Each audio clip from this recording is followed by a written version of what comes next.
I'm going to give Steve a couple of minutes to gather himself. And Steve has a really extensive background, so I apologize, I'm going to have to read it because there's no way that I could memorize this much at this time of the morning in Vegas. Our next speaker is Steve Dauphin. He's a co-founder of the Food Security Group. In 2010, Mr. Dauphin presented a market-based commercialization strategy for new fertilizer technologies to a gathering of global agricultural experts assembled at the World Bank. One of the key findings of that presentation was the pressing need for investment groups focused on the creation and promotion of entrepreneurial companies in agriculture. The Food Security Group, the agricultural impact arm of the Kirchner Group, which is an investment banking group for those who are an investment group for those who are not in the finance world, was an outgrowth of that presentation. Today, FCG is supporting entrepreneurial, for-profit enterprises capable of rapidly deploying positively disrupted agricultural business models. In that pursuit, FCG works with universities, international nonprofits, Fortune 500 companies, and dedicated entrepreneurial teams, primarily on issues related to agricultural capital markets.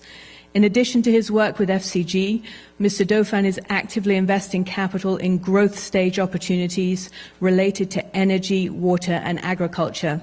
And in Steve's world, that means companies with revenues of $2 million or more. Current ag-related portfolio companies include Enviva Biomass, Recast Energy, and Radiant Technologies. Prior to all of this, Mr. Dauphin worked with Citibank, the Anglican Church of Newfoundland, and as a special agent for the U.S. Drug Enforcement Administration, where his team targeted large-scale methamphetamine traffickers. So with that, I'd like to welcome Steve. Thank you. Thanks. I don't know if you want to fix or rubbing.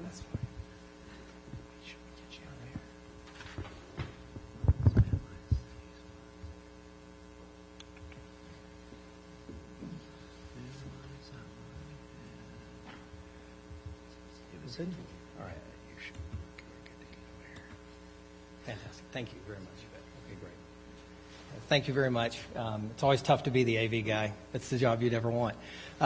Yes, thank you for the introduction. And oftentimes when someone mentions special agent or DEA, it conjures up certain images that are somewhat often inflated. I will tell you, though, that my partner that I worked with was, in fact, one of those unique characters. He made the largest undercover cocaine bust in U.S. history. And he was an honest-to-goodness, walking, talking Jack Bauer. This guy was a fantastic agent. I, however, was much more like Fletch, if you happen to see Chevy Chase in that role. I was the phone guy or the water repairman, which was certainly great fun. And we did arrest a lot of bad guys. I'm not sure we did a lot of good. And there's a whole other topic on drug policy that we could talk about on another day. But very much appreciate the opportunity to be here today. The Food Security Group, again, the impact arm of the Kirchner Group. The Kirchner Group's been around for 2 decades working in agriculture, really in the role of a traditional merchant bank. Everything from making direct investments, but also doing assessments and working in pretty much all aspects of agriculture. Not exclusively, but certainly as a primary area of domain expertise. The issue that we are focused on is the biggest issue as it relates to agriculture, at least by definition on this planet. And many of you have seen this kind of chart before, probably more times than you like. But in the simplest form, the problem is this. We're at about 7 billion people, we're going to 9. In addition to that 22% increase in population or so, people are eating more protein. All right? All of this necessitates an increase in food production. There's probably a doubling, assuming no changes in spoilage along the way, which hopefully we can do some good there. So basically, every single time I've given this presentation or one like it, I have made a statement. Until to this day, I made it a certain way, but I now know that that statement was incorrect, because I would say this. I would say, so the challenge of our time, one of the great challenges of our time, is to figure out how in the heck are we going to double food supply on a fixed base of resources, water, and land. That's the way so many people have referred to this problem. That's the way I've referred to this problem. But that is something that this group in this room is changing that dynamic. It's kind of like one of those, when we were kids and we were given a piece of paper And that piece of paper had, you may remember, it had 9 dots on it. It had 9 black dots. And the teacher would say, how do you connect those 9 dots without lifting your pencil off the page and only use 4 lines? And most of us, certainly I did, would grind away and couldn't solve the problem. I needed 5 lines to do it. And then suddenly somebody, the light bulb would go off and they say, look, I'm not constrained by the boundaries of the 9 dots anymore, and would draw longer lines and get it done. It was one of those things that all of a sudden something new appeared that was in front of you all the time. And then almost certainly there'd be some smart ass in the back of the room who would say, well, teacher, if I had a pencil that was this big, I could just do it in one big line. I was not that kid. That kid's probably rich now, however. So that is what you guys are doing. And that's why I'm so thrilled to be here talking to you today, because all of a sudden, something that was in front of us all along is here and we see it. It's new land. It's a new production ability that has not been talked about in a way that needs to be talked about, has not been advanced in a way that needs to be advanced. So I'm thrilled to be here today speaking with you, and we'll talk a little bit more about how do we get technologies in the right hands, and how do we use for-profit businesses to proliferate those technologies. So in May 2010, I was very fortunate to be asked by Amit Roy, who is the director of the International Fertilizer Development Center. Amit is a true hero. When his plane lands in Bangladesh, the Prime Minister meets his plane. When he goes to get milk in the United States, nobody knows who in the heck this guy is. Hopefully he'll win the food prize, because he certainly deserved it pretty soon. But he asked me to do a presentation to a group of folks very important to his organization at the World Bank in 2010, and it was specifically how in the heck do we get these badly needed new technologies out into the market. And he was incredibly frustrated that there were great technologies on the bench that weren't turning into solutions in the real world. And so I did my best. I made the presentation. I talked about things like venture capital and entrepreneurs and profitable businesses, and I thought I'd done a good job. When I concluded the talk, thank you, all of a sudden, I won't call it an argument, but it was just short of an argument erupted.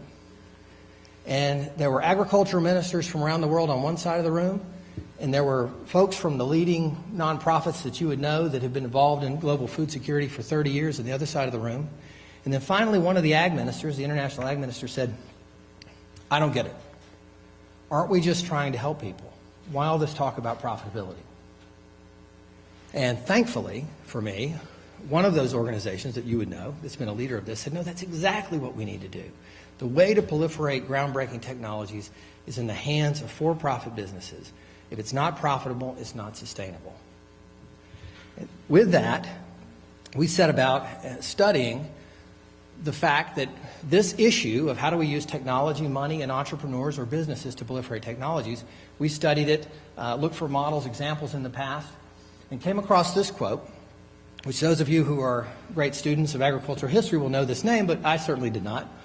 But read this quote: all civilized nations stand in deadly peril of not having enough to eat as mouths multiply, food resources dwindle, and land supplies are fixed. William Crookes. Okay, that sounds, I mean, you could read that today and that would be relevant. That would be the kinds of things that people are saying. But that's 1898. 1898. So William Crookes, who was the inventor of the vacuum tube, which led to all sorts of electronic advances over time, had gathered the greatest people in Great Britain together and said, we face the greatest challenge of our time. People are going to start to starve unless we do something about this, about nitrogen. The problem was nitrogen, or better yet, fixed nitrogen. Because at that point in 1898, at least certainly in North America and in Europe, the systems had come completely dependent on fixed nitrogen being mined and shipped primarily from South America. First from islands off of the coast of Chile and Peru that were covered with mountains and mountains of guano deposited over hundreds of thousands of years. And when that was gone, they moved inland to the Atacama Desert, where because it never, ever, ever rains, there are these unusual resources of fixed nitrogen nitrates loaded on ships and sent to Europe and North America, and those supplies were running out. And the system had become artificially dependent upon fixed nitrogen in a way that it could not support itself locally. Now, there were exceptions of that, certainly in southern China and other places where far more balanced systems were being used at the time. But in that part of the world, the system was completely dependent upon fixed nitrogen imports. And he issued that challenge. Interestingly enough, the book that he wrote, the pamphlet out of that talk, was called The Wheat Problem, and it was a bestseller. It really was the issue of the day. And he thought the solution would come from the chemists, and he was right. More specifically, this guy, Fritz Haber. Fritz Haber, a German Jew working in Berlin and in a smaller town outside of there, developed this, which we know today, and we've been dependent on for over 100 years. This process of taking the nitrogen in the air, using energy, and fixing it in a way that can be used as fertilizer. But that wasn't a business. That wasn't proliferated. It wasn't proliferated until he began working with this guy, Karl Bosch, and supported by this company, BASF. They spent, at the day, on modern dollars, billions and billions of dollars, advancing this technology that was truly revolutionary and produced oceans of money for that company for years to come. And they did, in fact, negative consequences and all, they did, in fact, save the day as it related to the fixed nitrogen problem in North America and Europe. But with that said, there's certainly a legacy of that. We now have a system where it takes there's essentially 4 barrels of energy equivalent in every ton of urea that's used, and about 2/3 of that ends up in the atmosphere, rivers, lakes, and oceans, flooding our environment with fixed nitrogen in an experiment that we have no idea where it's going to end. So not a great solution. But as it related to fixing the crisis of the day, they did in fact fix the crisis of the day. And let me go back one slide for a second. I would recommend a fantastic book to you on this topic if it's remotely interesting to you at all. It's called The Alchemy of Air. An extraordinarily good book. The Alchemy of Air. My apologies. I'll try to be a little closer. Fantastic book. Fritz Haber is one of the few people who died as both a war criminal and a Nobel Prize winner. Karl Bosch is one of the few people that ever argued toe-to-toe with Hitler and lived to tell about it. Fantastic stories in that book. And again, for those of us who can be characterized as nerdy, it's a fantastic read. All right. So moving ahead. So the solution then, it was highly centralized, it was standardized, and it was hierarchical. You had a giant plant that made a single product, and you had one company with a top-down management structure that was producing a solution to be sold to everyone. But that's not the world we live in anymore. That's certainly it's been the world we've been operating in for over 100 years, but things are changing so rapidly now that our world, as you know well, is customized, distributed, and highly networked. And I believe the solutions that we're going to need will come out of this type of economic ecosystem. Customized. Just think about it for a minute. I still marvel that my kids, when they've saved up enough money, because I'm not going to pay for shoes that are that expensive, go online, design a pair of shoes exactly like they want them, red here, blue, green here, hit buy, it's manufactured, shipped to their house, they open it, and they have a shoe that no one else in the world has. I marveled at that machine in the middle. That's about the size of a refrigerator. It's a jet engine in a box. It is a microturbine. It makes electricity and steam. If it were right here, right now, it would be spinning at 90,000 RPMs on an air bearing, and we couldn't even hear it, making enough electricity to power much of the neighborhood that we're currently in. You don't have to have the giant centralized facility anymore to solve a lot of these problems. And of course, the 3D printer is the most extreme example of that ever, that solutions can be manufactured, highly customized, when and where they're needed without having to have a billion-dollar plant. And then the other, which is so important and particularly relevant to the talk that we just heard from Malcolm, was this idea of how networked we are. And one of my favorite examples of that are the Encyclopedia Wars. All right, the Encyclopedia Wars in the late 1990s, Microsoft and Encarta were wiping out Encyclopedia Britannica and the print folks. Well, about 2000 time frame, 2 individuals, one from Alaska, one from Alabama, were starting a concept, just a couple of folks in a loosely affiliated organization that said, hey, we're going to do our own encyclopedia. And they were going toe-to-toe with one of the most powerful, profitable companies in the world, Microsoft, who had put millions upon millions behind it, hired the best people in the world, and Microsoft was dead set on making the best encyclopedia that the world had ever seen. There's no way any one of us in this room in that day would have said, I'm going to bet on the 2 guys. I'm going to bet on the guy from Alabama and Alaska. I'm not going to bet on Microsoft. But that's not the way it went. In 2009, Microsoft shut down Encarta for a big write-off, and certainly Wikipedia we know today has transformed information as we know it. So the solutions that we're going to see and the solutions that we need are going to be customized, distributed, and networked. So think for a second for me. I just want to think about a bag of fertilizer for a second. What this could be. And again, right now, in most parts of the world, some big plant, natural gas fired, is producing fertilizer, fixed nitrogen fertilizer that's being put on a ship, maybe on a rail, put in a bag, maybe gets out to a smallholder farmer who's only now learning perhaps they even need this kind of fertilizer on their crop. But let's look ahead and think about how quickly that could change. Now, most parts of the world, and let's say Bolivia or Nicaragua, where I've spent some time on this, where cell phones are fairly ubiquitous, that farmer could go to their plot of land and answer a couple of questions on their phone. What crop are you growing? How much of it? All right? And at that moment, that information ties into a network, much of which Malcolm just described beautifully in kind of a perfect sense. Okay, how do you tie that into global soil map information, which has a decent read on what are the soil characteristics of where that farmer is standing? All right, what if, rather than going to a $2 billion plant, that information then went to a regional facility, much smaller, much less expensive, that could use as much naturally occurring local material as possible to create a fertilizer product well suited for that particular piece of land, and only add on a synthetic basis the bare minimum that's needed to get that soil in the right condition for that crop to grow. And then that bag shows up, and it's marked in a way that's culturally correct, because some places, some colors don't work. Some places you don't market things the right size. But it shows up marketed right, culturally correct, with instructions in the right language, and maybe even a phone number that you could call so that if you can't read, you could hear on the phone the application's instructions so you could use best practices when you apply that fertilizer. All right. That's where we've got to go. Now, if you think about it, there are 50 companies that need to be built to get from where we are today to get to a solution like that. And to do that, we have to have technology, we have to have entrepreneurs, which we have in this room, technologists, which we have in this room, and we need to have capital, the right kind of capital.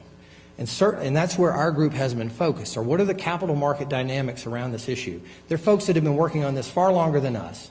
Rockefeller Foundation, Gary Tennyson, Gates Foundation, others that are all over this issue. But our particular niche as it relates to the capital markets and what has to happen differently there. And if you take a look at where I think we are today, and you heard some of this from the panel yesterday with Joe and Rob, which is an excellent panel, to have a robust technology innovation ecosystem, you generally have to have capital throughout the full capital continuum in a particular industry. Now, we started doing our work in 2010 for the International Fertilizer Development Center for Amit Roy. When we looked at the capital continuum for fertilizer technology specifically, it was the worst I had ever seen. There was very little money on the basic research and R&D side. There was a huge amount of money on the far right in the hands of a modestly sized group of companies that dominated the global fertilizer market, and almost none in between. And if you look at the broader ag market, some of those characteristics came through as well, but not as dire as they were around the needed advances in fertilizer. But my best estimate of where we are today, and again, we need the whole spectrum. You need basic research, R&D, you need validation, early stage money, you need mid-stage money, growth capital. You need it all to really make it work and to proliferate technologies. I think it looks something like this. I think this is where we are in the ag space. I think there's been a bit of an uptick in R&D. Certainly the government's issues over the last several years haven't helped there, but there is a real bias toward trying to improve R&D funding. Some interesting issues on validation and seed stage funding. Certainly AgFunder, one of the companies that we saw yesterday, is right in the middle of this, trying to find new ways to get that early capital that's needed. And in the mid stage, Joe certainly with his classic venture fund, but very little in the mid. So what we've got is this commercialization gap, which we're trying to figure out how to fix. So we're standing up right now, later this year, two funds. One is a venture fund, very much like Joe's that you heard yesterday. It's a second fund, Forge 2, which will be looking at the kinds of technologies that Joe described that need that 10x kind of potential. The other is a new entity that did not come up yesterday in the talk, and the first one of its kind was launched about 45 days ago. And this could be a very, very powerful dynamic, certainly in North America. It's called an RBIC, a Rural Business Investment Company. Now, before we get excited and start picking up the phone to try to call RBICs in the world, there's one, okay? The original RBIC legislation was Clinton era, and it was an attempt to do something similar to SBIC, but do it in the rural marketplace. It really didn't take off. Only one RBIC was ever formed out of Tennessee. But about 45 days ago, a new RBIC was formed, the second of its kind. The rules have changed a little bit. Formed in St. Louis, $150 million fund, and funded primarily by some of the agricultural financial institutions that you would know, which gives them ability to get some equity exposure. And that capital, that kind of capital, answers one of the questions that was asked yesterday, which is, hey, what if my business isn't a 10x business? It's a great business. It'll grow rapidly. I can grow 30% a year. And if you can grow 30% a year and hold or expand your margins, you've got a great business. That's a great business. It may not be a business that works for Joe because he needs 10x. But it's still a great business. So what are the kinds of capital? We desperately need more capital that's purposed at those kinds of companies. Those kinds of companies. And that's what the RBIC and other funds like it may do. And certainly an area of great importance to us. And let me just pause here for 1 second. 1 second, and I think this is important. The two things that often happen in these kinds of discussions. One, the notion of venture capital is in many ways a very seductive illusion. There's just a handful of deals that fit true venture capital. Most other good companies need some other kind of funding. And so you can't get depressed if your concept doesn't fit well with what a venture capitalist needs. And I think Joe was very good talking about that yesterday. But so the issue is, that's a good process, but please don't let that discourage you from what you're doing. The other is this, and that is a terrible thing that I think we do in the innovation world, and it's particularly acute in the United States, is this, the cult of the entrepreneur, all right? This idea that some individual is going to be this game-changing person that is going to bring this new company all the way through. I wish the truth of the matter is the word entrepreneur should always be attached to the word team. Entrepreneurial team. Schools, when universities do entrepreneurial studies, it ought to be entrepreneurial team studies. There's no such thing as the entrepreneur who makes those things happen. And that's something we need to watch out for. So, this is certain. So we're working on this. We're also excited to roll out a new concept in the educational realm that we hope to launch next January. We think it's the first of its kind. We hope it will be something that will be replicated by others. We're establishing a small size venture capital fund that will be run by students, 5 students. We're trying to select 5 students that are going to be hosted at the University of Guelph in Ontario, which is a leading ag and entrepreneurial university. We're going to have 5 students, and here's the novel idea. We're going to give them real money, tell them to invest in real deals. We're going to give them real access to our network, and we're going to give them real fund economics. Now, this fund is modest in size. I don't mean to create the illusion that these kids are going to become millionaires, but it's real money, all right, and real discretion. And the idea is this. If you look at one of the logos on here, you've got Guelph, which is on the left, Hunger Solutions Institute, a fantastic organization closely aligned with the UN in the middle. And on the right, you've got the logo of a group called Universities Fighting World Hunger, which is really more of a movement than an organization. It's 300 universities, groups of university students who gather regularly for 10 years to try to talk about these issues and the solutions. And I was down there this past year, and I was blown away by how these groups, they flat out get the need for technology, and they flat out get the need for an entrepreneurial dynamic. But one thing we have to help them see is that capital needs to be thought of very much like soil or fertilizer or water. All right? It's a scarce resource, and it needs to be used prudently. It needs to be used with good stewardship, because I think we often say we just need more money. That's kind of what my chart just said. We need more money. That's true. But more money badly applied can do more harm than good. If we back the wrong companies that don't have a transformational positive business model, then we actually can do real harm. We can crowd out better solutions. So there's a burden that comes with capital allocation. The other is this.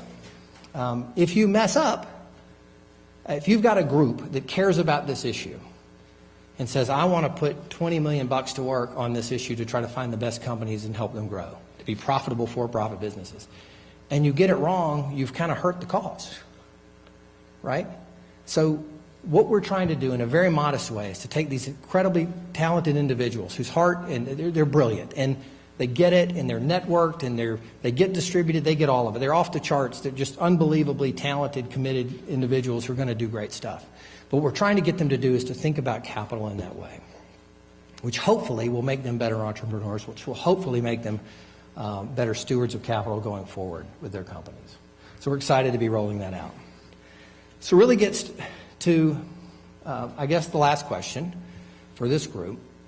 And oftentimes, when I have spoken to groups in the past, and I get to this point, I say, well, what can this group do? I mean, if the goal is this, if the goal, which I believe it is that every person on this planet has reliable access to healthy food. Every person on the planet has reliable access to healthy food. Simple to say, incredibly hard to do. It's going to take us years to get there, but that's the goal. So if that's the goal, with most groups, they would say, well, what can I do? And at this point, I would put up a slide. And it would say, oh, well, here's ways to get involved. Here's some things you could study. But not this group. All right? You're already in the vanguard on the issue. You're already in the fight, helping get us there. Just like Haber and Bosch created fixed nitrogen out of nothing, out of air, you're creating land where there was none. Right? So what you guys need to do, in my opinion, is to keep doing what you're doing and do it as well as you can do it. Build great businesses. Right?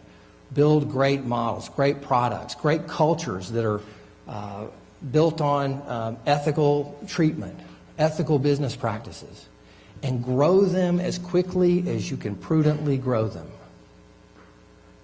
And for some of you, try to take those companies as quickly as you can prudently do it to a developing economy. Because if we've got to push the models out, perhaps a little faster than we naturally would. But I will tell you this, if you can push your model out into a developing economy and make money on a cost structure there, you are doing something extraordinarily disruptive to the natural course of the agricultural economy, which I think would be extraordinarily positive. So, you guys, if you can do that, really are getting us just a little bit closer to the day that everyone on the planet does have reliable access to healthy food. And that's a really cool thing if you go home at night and your kids say, hey, Mom, hey, Dad, what did you do at work today? I thank you very much. In all sincerity, I thank you very much for the work that you guys are doing. And if we can be helpful to you in any way, we would like to do that, either domestically or abroad. But thank you very much for a chance to share a few comments. All right? Yeah.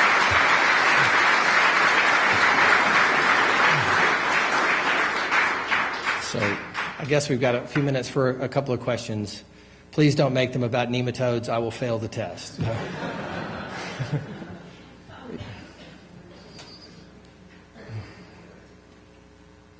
Yes, sir. Well, I heard in the news the other day that the World Bank is looking at privatization of water. What is the take on this issue? I'm not fully versed in that particular issue, but I will tell you this. And I do come with a bit of a bias toward the private markets, I'll confess. And the private markets do get it wrong oftentimes, I'll acknowledge.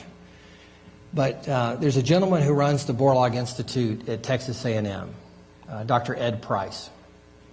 And he traveled with Norman Borlaug back in those days, and he's an extraordinarily committed individual who's trying to do all of the kinds of smart things that we've talked about here today. And I asked him the question, I said, Dr. Price, if you could change anything, we were specifically speaking in the context of Africa, if you could change any one thing today, what would you change? What would you fix to help on this issue of global food security? And his answer was property rights, which I found fascinating. It wasn't some science, it was property rights. Getting someone to be willing to do the incredibly hard work of farming in a circumstance where they don't have a need to invest in that soil for the long run. And so I don't know the answer to privatization of water, but I would say that there's certainly some risks associated with that. It is the commons problem from all of our economics textbooks, from Economics 101, and I'm hopeful that there's something good in there, but I would be nervous about it as well. Right. Yes. So, for those of us who are, working in this area and, have opportunities to start to go into some developing countries, I think, just looking at, what you're putting on the table here, us really need to focus on the markets that we've already built. Absolutely. Deepening them. And there's a lot of cultural change that happens when you're going somewhere. Absolutely.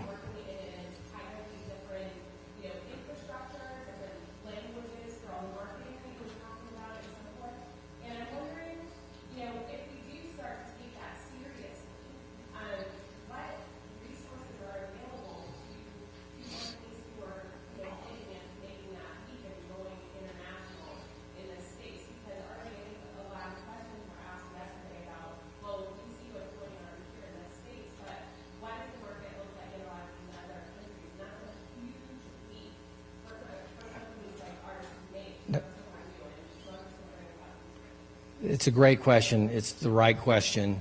There aren't enough good resources. This is something we need to focus on. But just to be clear on one point, I think about when you're on the airplane and you're traveling with your kids, if you have kids, and they say, in the event of an emergency, oxygen mask will fall from the ceiling, and put on your own oxygen mask first. All right, that's exactly the case here, and please let me be crystal clear on that. Job one, to be helpful in the big cause, is to grow a great company that's highly profitable and strong to put you in a position that you can begin to move, to think about moving into new or riskier markets. So to be clear on that, I mean, job one is to get the base healthy and strong and right. I do think that we need to develop more places for a company to go to say, I am interested in this, and be as naive about it as saying, I just think this is the right thing to do. This is something I want to do. I need some help. Now, we have had conversations and are working with some of the nonprofits that you would know, names that you would know, and have had specific conversations about in the past with a company that wanted to try to do something, and we described what this company did, and we talked to them, and they have people in 75 countries, and we said, given this company and what it does, where do you think they should go, and where could you help them partner?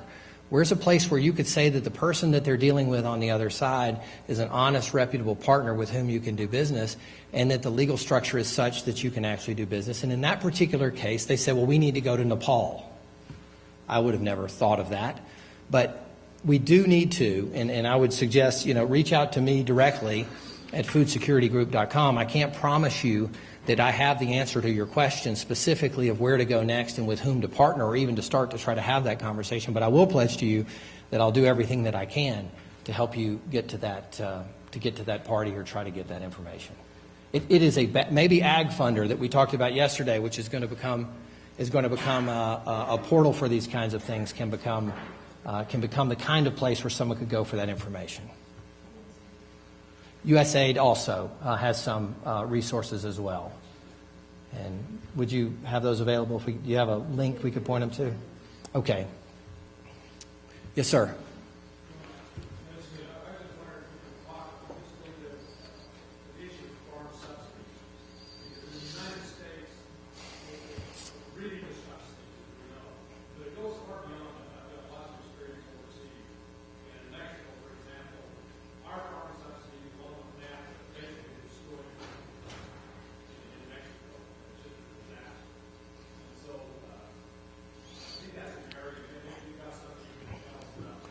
Yeah, on that topic, and I can't claim to be an expert on that particular topic, but I will tell you there's a fantastic book written by Roger Thoreau of the Wall Street Journal, and the book is entitled Enough. Many of you have probably read it. It was pretty widely regarded. It deals with many of the unintended consequences that you're describing and really shocking and appalling outcomes of some of the things that we have done here. There is also a gentleman named Rod Parker in England that I know well, whose job is to track the movements, the global movements of pests and diseases for crop-related issues. And he's as passionate as anyone that I know about the need for many of those subsidies to go away, and the need for this part of the world to over time become more focused on higher value crops, and the places where it's warmer and wetter to be focused more on commodity-oriented crops. Again, I'm not enough of a global ag expert to know if that's the case or not, but certainly he's crystal clear on the need for many of these subsidies to go away. My background is more on the touch point between energy and agriculture, and certainly the most glaring example of kind of a misplaced effort is in what we've done with ethanol. There's no question about that. Yes, sir.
Thank you very much for that. I think, again, part of the trick is to figure out how do we make it such that what is really happening is reflected in a way that the network can get to it efficiently and easily. And I'm optimistic that that happens pretty darn quickly, given some of the things that's going on. One thing on cultural sensitivity, there's a great little company. It was student-started.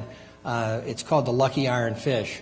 I don't know. It's a neat example of this kind of thing. It was a student-led. It was a student from Guelph. And they had the idea of, it seemed like a great idea at the time, related to iron deficiency in certain parts of the world. And if we could just get people to put a little piece of iron, first of all, they tried iron pots, that didn't work. So then they said, well, what if we could just get them to put a little piece of iron in there when they're boiling their food? That might help as well. And so they tried that, and that didn't work.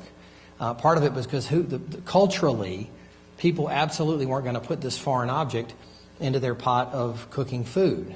But then somebody local had the idea of saying, well, the fish is a sign of good luck in the area where we work. So they took the piece of iron and they formed it into the shape of a fish, called it the lucky iron fish. People started using it. Sure enough, they felt better because they had a little more iron in their diet. Who knew? It was lucky, right? And now people use it more. And the business is actually quite booming, and it's built on a model that's sustainable. It's very neat. All right, maybe one more question? Yes. You mentioned some of the programs like the $20 million you're going to set up in January and some other nonprofits. I was hoping maybe based on your experience, if you could sort of peg a number in like aggregate dollars, it's like non-venture capital, just like, you know, whether it's philanthropy, government money, what have you, that you think is being allocated either here or in Europe for food security. Because as far as I can see, there's zero. I mean, I've been around the world, and every country I've been, every rich country in the Middle East and Asia, all is allocating huge sums of money to food security. Saudi Arabia alone says they're going to spend $250 billion in the next 5 years on power, water, and food. And, you know, we're talking about $20 billion. Yeah. No. How much do you see is actually out there? I don't know. I will tell you that I don't know the answer to that question. Anecdotally, and I think we heard yesterday that I think from Joe, he said that when he started this process, there were 2 venture funds that he knew of focused on agriculture, and I think he referenced yesterday that there were now 10.